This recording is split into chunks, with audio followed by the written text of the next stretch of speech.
दोस्तों, कहते हैं कि समय बहुत बलवान होता है। समय में वो ताकत होती है जो रातों रात राजा को रंग और रंग को राजा बना सकती है। विद्वानों ने भी कहा है कि होनी बहुत बलवान होती है। विधि के विधान को कोई नहीं मिटा पाया। क्या यह बात सच है? क्या एक झूठ? चलिए एक पौराणिक कहानी के माध्यम से इस बात को समझाने का प्रयास करते हैं। दोस्तों, यह कहानी बड़ी ही शिक्षाप्रद, महत्वपूर्ण और ज्ञानवर्धक है। मेरा आपसे निवेदन है कि कहानी के अंत तक हमारे साथ में बने रहना। नमस्कार दोस्तों, बोधि थिंक्स बाय यूट्यूब चैनल में आपका दिल से स्वागत है। बहुत समय पहले की बात है। एक नगर से दूर एक महात्मा का आश्रम था। वह सभी शास्त्रों और वेदों का ज्ञान रखते थे। उसके चर्चे बहुत दूर दूर तक फैले हुए थे। उसके पास दूर दूर से लोग अपना भाग्य दिखाने के लिए आते थे। वह महात्मा बहुत ही ज्ञानी थे। जिन लोगों का भी भाग्य देखकर उन्हें बताते थे, वह बात सच साबित होती थी। दूर से ही उनका भाग्य पढ़कर यह बता देते थे कि उनके भाग्य में क्या लिखा हुआ है। भूतकाल, भविष्य और वर्तमान तीनों कालों का ज्ञान रखते थे। उसी नगर में एक पति और उसकी पत्नी रहते थे। उसकी पत्नी धर्म और आस्था में बहुत विश्वास रखती थी। उनके कोई संतान नहीं थी।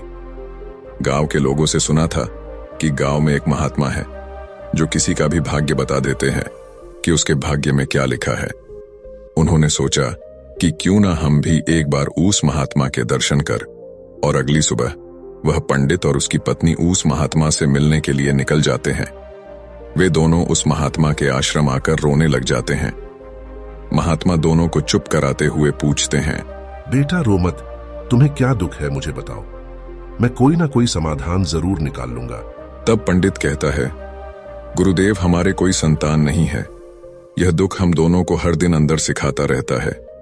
हमने आपका बहुत नाम सुना है, तभी हम आपके पास आए हैं।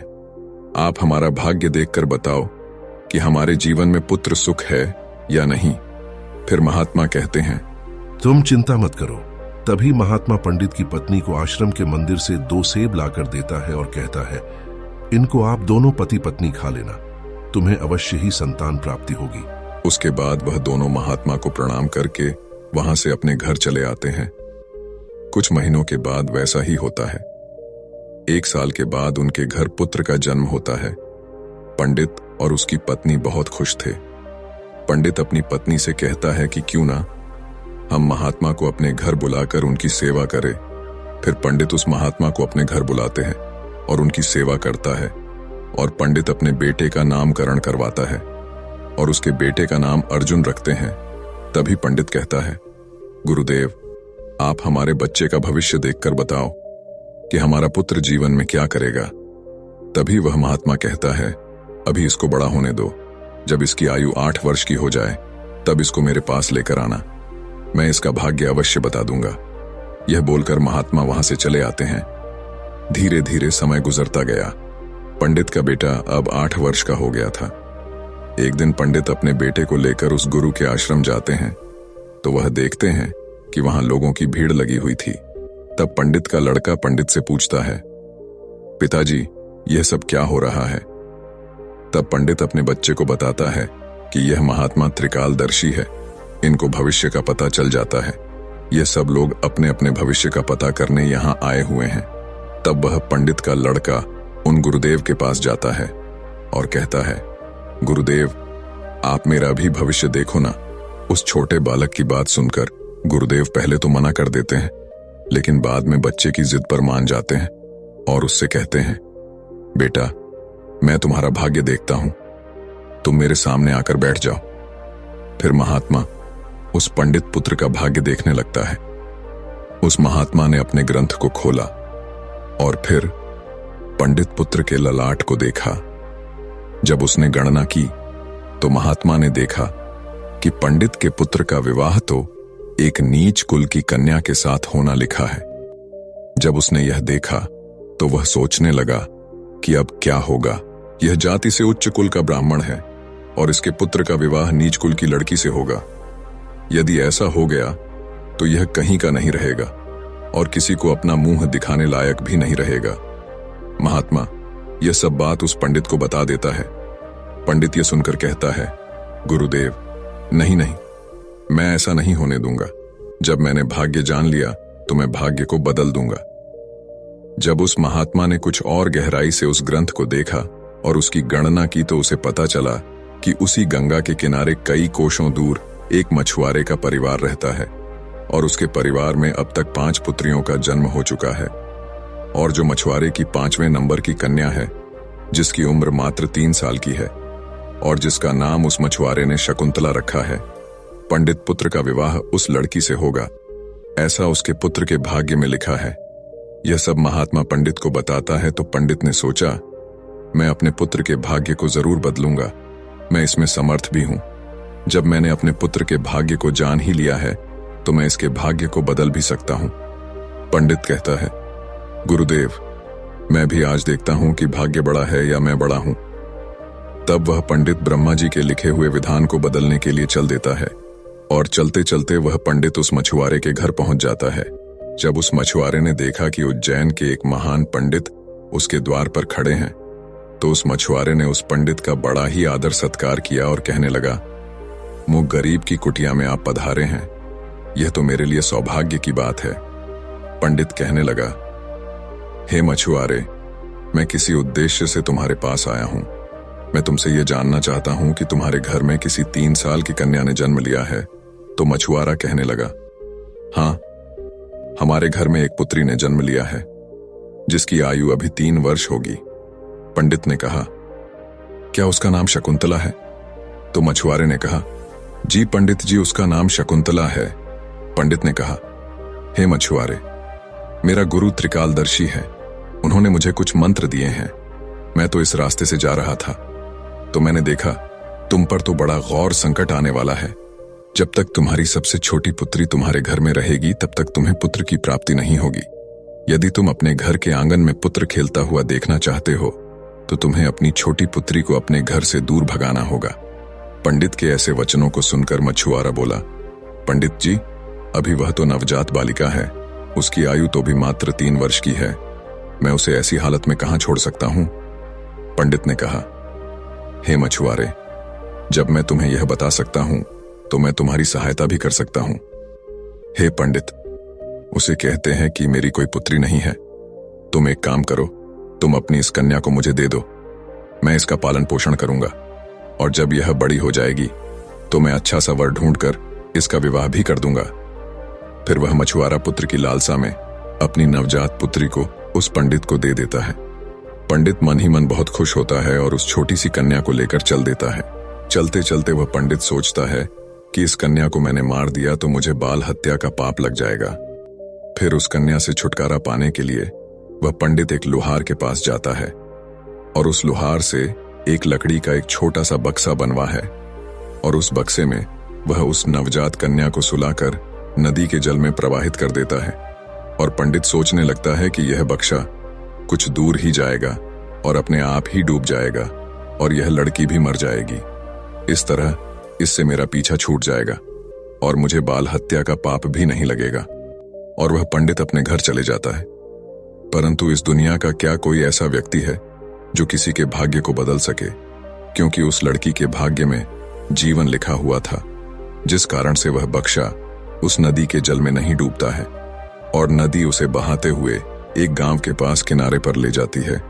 उधर उस गांव का पंडित सुबह सुबह स्नान करने के लिए आता है तो उस पंडित की नजर उस बक्से पर पड़ती है। जब वह पंडित उस बक्से को खोलता है तो वह देखता है कि बक्से के अंदर बहुत ही सुंदर कन्या लेटी हुई अपने पैर के अंगूठे को चूस रही है। वह पंडित संतानहीन था और गंगा जी से रोज संतान प्राप्ति की प्रार्थना करता था। उस बच्ची को देखकर वह पंडित सोचने लगा कि गंगा जी ने मेरे लिए इस पुत्री को मेरी संतान बनने के लिए ही भेजा है और मेरी प्रार्थना गंगा जी ने स्वीकार कर ली है। और इस तरह वह पंडित उस कन्या को लेकर अपने घर के लिए चल देता है।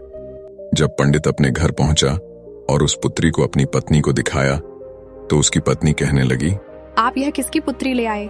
यह बड़ी ही सुंदर है। तो पंडित जी कहने लगे, गंगा जी ने हमारी प्रार्थना स्वीकार कर ली और इस कन्या को हमारी संतान के रूप में हमारी झोली में डाल दी है। आज से हमारी यह इकलौती पुत्री है। इसका हम बड़े अच्छे से पालन पोषण करेंगे और इसे अच्छे संस्कार देंगे। इसे किसी चीज की कोई कमी नहीं होने देंगे। इस प्रकार वह पंडित और उसकी पत्नी उस कन्या का पालन पोषण करने लगे। समय गुजरा और समय के साथ साथ वह कन्या भी बड़ी हुई। जैसे जैसे वह लड़की बड़ी होती गई, वैसे वैसे उसकी सुंदरता में चार चांद लगते गए। वह इतनी सुंदर थी जैसे कोई इंद्र की अप्सरा हो। फिर जब लड़की थोड़ी और बड़ी हुई तो एक दिन पंडिताई ने अपने पति से कहा, सुनते हो, हमारी बिटिया अब बड़ी हो गई है और इसकी विवाह की भी उम्र हो गई है। आप कहीं जाकर वर ढूंढकर हमारी बिटिया की शादी कर दो। पत्नी की यह बात सुनकर वह पंडित अपनी इकलौती पुत्री के लिए वर देखने के लिए चल देता है। जब आसपास में उसके लायक कोई वर नहीं मिलता है तो पंडित जी अपनी पुत्री के लिए वर की तलाश करते करते उज्जैन नगरी में पहुंच जाते हैं। वहां जाकर लोगों से पूछते हैं कि यहाँ कोई ऐसा ब्राह्मण परिवार है जिसका कोई पुत्र विवाह के योग्य हो तो बताओ। उज्जैन के लोग उस पंडित के बारे में बताते हैं जिसने उस लड़की को नदी में बहा दिया था। उनका बहुत ही संस्कारी परिवार है और उन पंडित का एक इकलौता पुत्र है और उसकी उम्र भी विवाह के योग्य है। पंडित जी, आपकी बात उन पंडित के पास बन जाए तो आपकी पुत्री बहुत ही सुखी रहेगी। उन लोगों की बात सुनकर पंडित जी उस पंडित के घर अपनी बेटी की शादी करने के लिए चल देता है।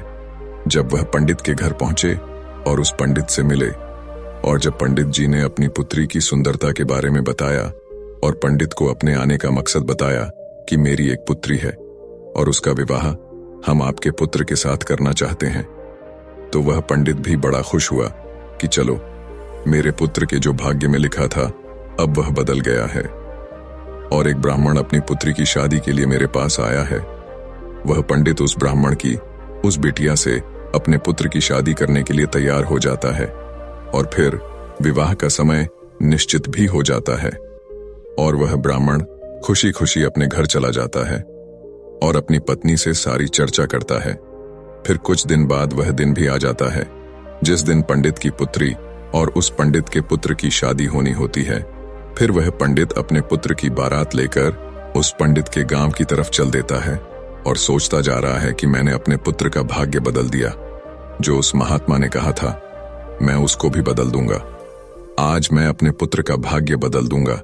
लेकिन पंडित को पता नहीं था कि विधाता का लिखा कोई नहीं मिटा सकता। उसे विधाता भी नहीं मिटा सकते। जो लिख दिया वह तो अटल है। जैसा जिसके भाग्य में लिख दिया वैसा तो होकर ही रहता है, चाहे कोई कितने भी जतन कर ले, लेकिन भाग्य का लिखा कोई नहीं मिटा सकता।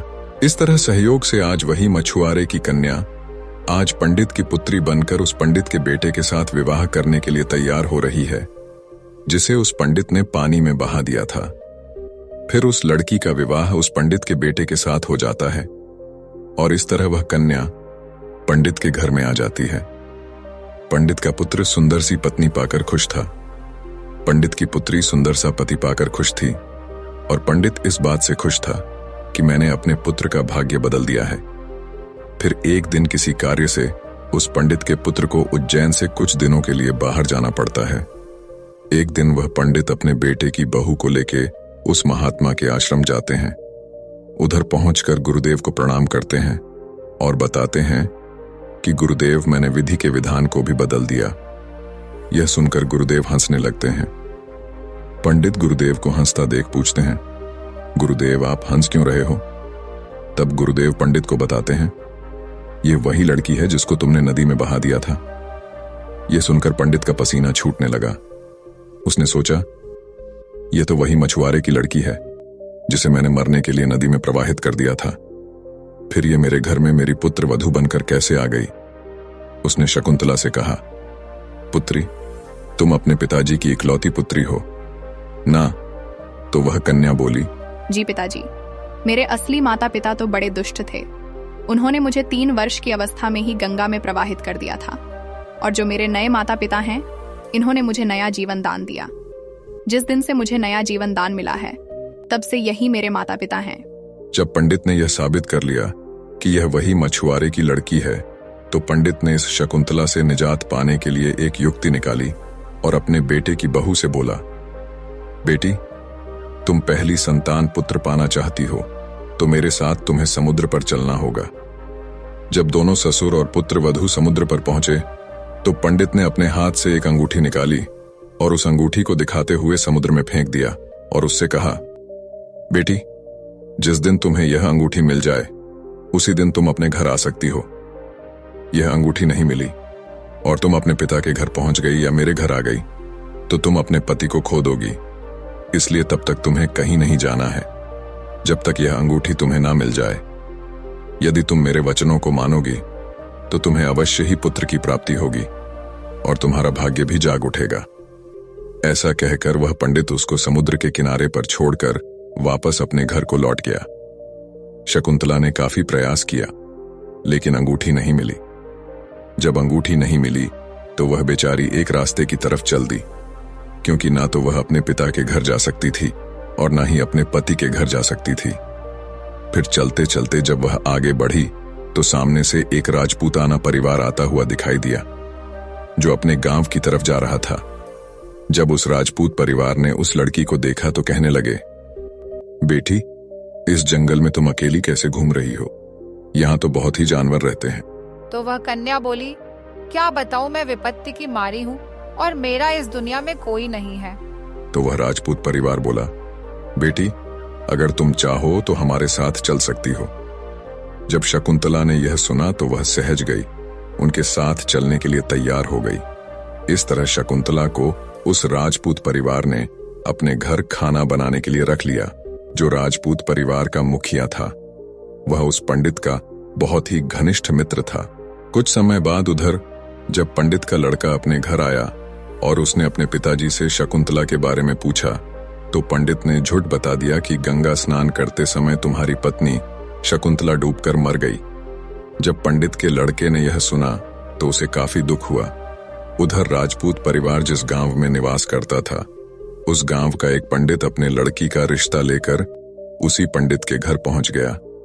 उस पंडित ने पंडित से जब अपनी पुत्री के विवाह के लिए प्रस्ताव रखा तो पंडित ने उस पंडित से कहा, हम अपने पुत्र के साथ तुम्हारी पुत्री का विवाह तो कर लेंगे, लेकिन विवाह से पहले हम तुम्हारी पुत्री को देखेंगे और उसके बाद ही विवाह करेंगे। क्योंकि पंडित को डर था कि कहीं मछुआरे की वही कन्या फिर से विवाह ना कर ले जो उसके लड़के के भाग्य में लिखी है। वह पंडित उस पंडित की शर्त मानने के लिए तैयार हो गया और अपने गांव को वापस लौट गया। अब पंडित अपने पुत्र के लिए लड़की देखने को उस पंडित के गांव की तरफ चल दिए। उधर जो अंगूठी उस पंडित ने समुद्र में फेंकी थी उसे एक मछली निगल गई। एक दिन किसी मछुआरे ने समुद्र में जाल फेंका तो उसे वही मछली मिली जो अंगूठी निकल गई थी। उस जाल में वह फंस गई। मछुआरा पकड़ी हुई। मछली को बेचने के लिए वहीं पहुंच गया जहां वह राजपूत परिवार रहता था। परिवार के मुखिया को मछली खाना बहुत ही पसंद था, इसीलिए उस राजपूत ने उस मछुआरे से उस मछली को खरीद लिया और उस मछली को ले जाकर शकुंतला से कहा, बेटी, क्या तुम मेरे लिए मछली पका दोगी? तो शकुंतला बोली, जी पिताजी, मैं मछली तो नहीं खाती हूं, लेकिन आपके लिए जरूर बना दूंगी। इस प्रकार वह मछली लेकर रसोई में काटने लगी। जब शकुंतला ने उस मछली को काटा तो उसके पेट में से वही अंगूठी निकलकर जमीन पर गिर पड़ी। जब शकुंतला ने उस अंगूठी को देखा तो वह पहचान गई और अंगूठी पाकर बहुत खुश हुई। उधर वह पंडित अपने पुत्र को लेकर पंडित के गांव में पहुंचा और अपने बेटे से कहने लगा, हे पुत्र, इस गांव में हमारे घनिष्ठ राजपूत मित्र रहते हैं। पहले हम उनके पास चलते हैं, उसके बाद हम तुम्हारे लिए लड़की देखने पंडित जी के घर जाएंगे। पंडित के बेटे ने जब अपने पिता के ऐसे वचनों को सुना तो वह बोला, पिताजी, जो आपको अच्छा लगे वैसा ही कीजिए। फिर वे दोनों उस राजपूत के घर पहुंचे। राजपूत ने जब अपने मित्र पंडित को आते हुए देखा तो वह भी बहुत खुश हुआ और उनका पहले की भांति आदर सत्कार किया। आदर सत्कार करके उन्हें अपने पास में बिठाया और उसने शकुंतला को आवाज दी, बेटी, हमारे मित्र आए हैं, जरा उनके लिए पानी का इंतजाम करो। जब शकुंतला पानी लेकर आई तो शकुंतला ने पंडित को देखा, पंडित ने शकुंतला को देखा। फिर जब पंडित के लड़के ने शकुंतला को देखा तो वह कहने लगा, पिताजी, आपने मुझसे झूठ क्यों बोला कि शकुंतला मर गई? मेरी पत्नी तो जिंदा है और यह आप जानते हैं, और यह जानते हुए भी आपने मेरा विवाह किसी अन्य लड़की से करने की कैसे सोची? तो वह पंडित दुखी मन से कहता है, पुत्र, मैं भटक गया था। मैं विधाता के लिखे भाग्य को बदलने के प्रयास में इतना नीच कर्म कर बैठा कि कुछ पूछो ही मत। फिर उसने पूरी कहानी सभी को सुना दी और कहने लगा, मुझे अपने ऊपर कुछ ज्यादा ही घमंड हो गया था, जो विधाता के लिखे को मिटाने चला था। मैंने लाख कोशिश की, लेकिन हुआ वही जो तेरे भाग्य में लिखा था। यह कहकर उसने अपने बेटे की बहू से माफी मांगी और आदर सत्कार से उसे घर लेकर गए। दोस्तों, विधि के विधान को कोई बदल नहीं सकता, जो लिखा होता है वह जरूर होता है। दोस्तों, आपने आज के इस वीडियो से क्या सीखा, वह मुझे आप कमेंट में बता सकते हैं। इसी के साथ में उम्मीद है कि आपको आज की वीडियो पसंद आई होगी, तो इस वीडियो को उस इंसान को शेयर करें जिससे यह कहानी सुनने की जरूरत है, और उसी के ठीक बाद चैनल को सब्सक्राइब करें। तो चलिए फिर मिलते हैं ऐसी एक और नई वीडियो में एक नए मैसेज के साथ।